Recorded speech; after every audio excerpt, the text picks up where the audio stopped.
Get it out of our way, all the way to the river. Oh no, Huck, you've lost your pipe. He lost his stick of shame. In all of that chaos and madness, Huck has somehow lost his stick of shame. His tape is just flappy. He just has flappy tape. Well, good morning, folks. Lester here. And today we're going, let me first of all start off and say we're back home safe. We were stuck for we were stuck the entire day at an airport in St. Louis waiting to get our flight back home because of inclement weather here in Texas. Mostly our Houston airport was shut down for several hours. And then there was so much traffic trying to get in that it was a long day yesterday. But we're home safe today, here with all the babies. Everyone's fine. We have a really good support team to help take care of us when we're out of town or when we have to travel for some reason. Let me flip my camera and show you some good news, and then we'll talk about the bad news. So good news is our pond is full. It's all the way up to the rock line, which is just what the pond guy, Paul, had promised us. Of course, we did not put rock along through there so the cows have a place to walk down and drink. And then it goes right to the top of the spillway.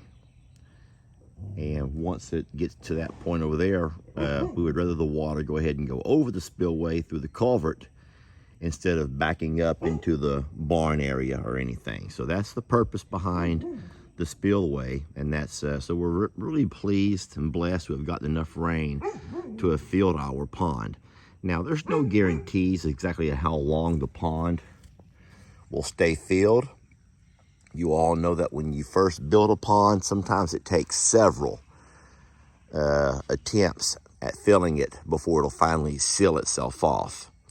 And so they had to bring in lots of clay, and we hope that it will seal itself off. But the next few days, we'll be able to find out if it has sealed or if it does slowly begin to. Hey, baby, leave the birds alone. Sorry, sweetie. Hey, stop it. What I want to do now, though, is walk you down and show you the bad news in all of this. The bad news in all the rain. The goats seem happy with all the stuff they're able to forage out of the woods here, and that's good for them. Careful there, buddy. All right. So, friends, this over here is our major concern. This is, in fact, our driveway. The only way in and out. Well, I mean, it's not the only way, but it's the way that Jamie and I get. Hey, gosh. Our culvert is crushed. You can literally, from right here, see the culvert is absolutely crushed, which means water's not able to flow freely through our culvert. I don't know if you can even see the culvert. There goes the culvert right there. So the culvert is completely crushed. And so water is not freely flowing through our culvert. You're saying, Lester, wait, where did all the rock and stuff go that was over here? Well, it has all come across the driveway, and you can see rock, or what was good, heavy rock all the way down our creek, which flows to the river. Yeah, there goes all of our rock, y'all. We probably have the only creek that is lined with expensive crushed concrete, because there goes all the rock that we paid for those guys to bring in here. And it's flowed all the way over to that side and then some. The spillway is falling apart. The spillway has completely collapsed over on this end. All of that heavy rock, that bull rock they talk about, I'm guessing along with the force of water has pushed itself all the way down through here. And I don't know where it's at right now. Now this side over here held up real nicely. This side held up great. Real good. I don't know what happened over here. But I've put a call into Paul. He's the guy who's done all the work for us. And I'm not going to say this entire thing is something that Paul has done wrong or an engineering, mess up or something but this is bad. And I told Jamie, we cannot have every time we have a 3 or 4 inch rain. Stella, you're going to fall, baby. We can't have every time we get a 3 or 4 inch rain to have stuff like this happen. That's all we got was 3.5 inches in an hour. It drizzled before. It has drizzled ever since. But we only got a strong, now yes, that's 3 inches in 1 hour, which is a lot of water. That's a lot of water, friends. But this should not have happened. So I'm going to tell you my suggestion. And to a lot of folks, you're not going to get it because Jamie doesn't get it. Jamie absolutely does not get it.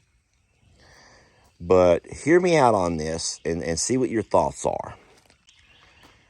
If we know that water is going to coming rushing down this driveway, it's going to come rushing down this driveway. Our driveway is pretty solid. It's going to hold itself. It's going to hold its own. Our culvert is crushed anyway. It's no good. 2 options. Option number 1 is probably a lot of people are going to say, you need to get you a track hoe and dig all of this out. Take your fencing here down, dig all of this out, completely dig it out. Get that culvert out of there, replace it with a bigger culvert, a much bigger culvert, and then bring in dirt and rock, concrete, and pack around it. Allow yourself more room for water to flow. That water needs more space to flow, right? That's what a lot of you guys are going to say. I'm certain that's what Paul's going to suggest when he gets here. Once again, take your fencing down from there to there, there to there. Bring in a track hoe, pull all this dirt, all this out of here. This over here will do it just like that when he's done. They'll reach under that culvert and they'll pull it out of there. Then they'll put a much bigger culvert inside, a much bigger culvert. Once they do that, they'll come in and they'll fill all the dirt and rock in around it. Now that, okay, is one idea. But I have a different idea. You're going to have to hear me out on this one, though. Hear me out. Have you ever heard of a cattle guard? A cattle guard. It's a real thing. It's very similar to a bridge. Let's just think of it as a bridge, except there's a very simple concept behind it. The concept behind it is a way to put your bridge over a small creek or over your driveway so your cattle don't walk across it. And you don't have to have a gate. Your cattle will not step. Cattle are very sure-footed, and they will only step if they can see where they're stepping. So if you have cracks between wood on a cattle guard, cattle will not go across it. But let me tell you my idea for a cattle guard here. What if you had that tractor and you come by and you dig all of this out? You take your fence down, you go ahead and dig all of this out. Dig it all out. Now what you can do is take whatever you dig here with that same excavator and lift it and drop it right over and fill all this back in over on this side. Just take it all here, take all of this good material and fill it all back in over here. Just fill it in where it needs to go. Over on this side, just fill it back in. Pack it in there nice and tight and fill it in. But whenever you have that large void space over here, imagine what you do is this. You have to get some very large timber and anchor them into the ground. One would be around here-ish, and one would be over there. That's where you would eventually reconnect your gate, your fence. Same thing over there. You have one about there, somewhere-ish, and one about where that little goat's at over there. Those are 4 large timbers. I'm talking probably 8x8s, at the least a 4x6. And you anchor them into the ground, nice and deep, concrete, and those are in the ground. And then, check this out. You run another large timber from this one to that one, and from that one to that one. So you're going to pretty much wrap it in. You're going to also, every 2 or 3 feet, come by and lay another timber. So you'll have one running here. You'll have one running there. You'll have another one running over there. Now, these timbers are running long ways over the void. That's the base, the foundation of your bridge or your cattle guard. And then, here's the magic. You come across this way with maybe 2x8s, 2x12s. And you lay them down, screw them in, and they are what is forming your bridge with the small 1-inch gap between each one of them. Now, here's the beauty of that. You ready? Here's the beauty of that system. Any water rushing off down this hill is going to hit your cattle guard and fall right into your void, which will flow right on down to the river. Any water running off this way is going to come right on down, hit your cattle guard, and fall right into the void going to the river. Any rushing water coming over on this side of the spillway or water coming down through here, once again, it'll come right through here. It'll find the void, because even though we pack dirt in over here, there'll be a void here. And it will hit that void and go right on down towards the river. And so pretty much by building a cattle guard, you have to build it strong. But remember, we have a service drive. So it only needs to be strong enough for a vehicle size. Truck or car, possibly a tractor, a lawnmower. We don't use our main driveway for anything big. No cement trucks, no propane trucks. Nothing heavy comes up and down our driveway. The service drive is held up fine. That service drive is fine. We'll actually later move the car up the service drive. I did not want to take the car through here last night because I'm not real sure how solid this is, because it goes up underneath there quite a ways. The void spot goes all the way to darn near here. So I didn't want to drive a car over it last night. I was worried. So that cattle guard idea is an option. And I believe with the cattle guard idea, you would no longer have to worry about, things washing out. Because all of that rainwater is going to hit that cattle guard and just fall right into your void, which is going to wash it right on down the creek. All right, well, we're waking up with decisions that have to be made. I don't know what Paul and company will do about that. That's on them. That's not our concern. That was a project that has been paid in full. They will address that, and that will be on them. But I don't think that has anything to do with what happened here. I can't say that the pond project had anything to do with what happened right over here. So I told Jamie we can't expect Paul and their company to take care of all of this, because this is not a part of the package deal that was.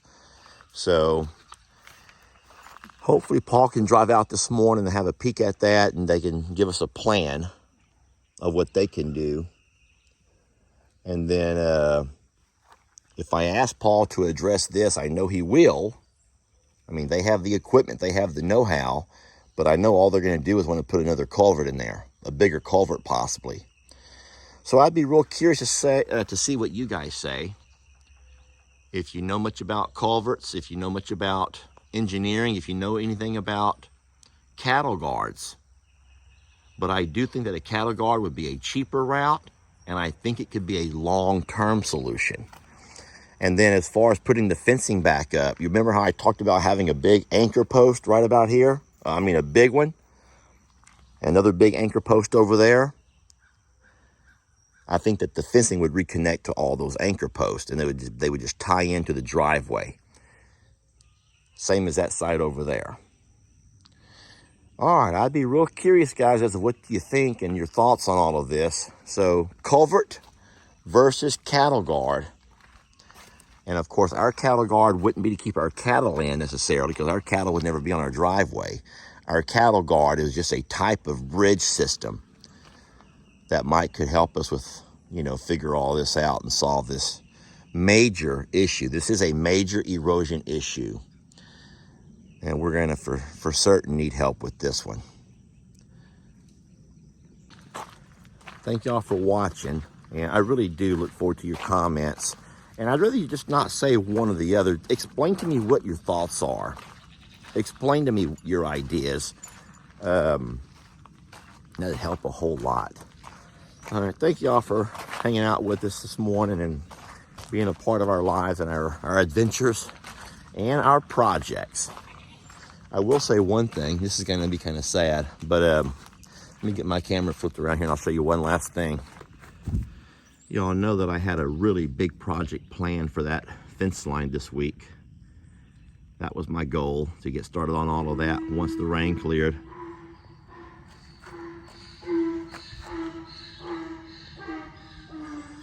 I'm not going to forget to spend time with you too, Beverly. Don't worry.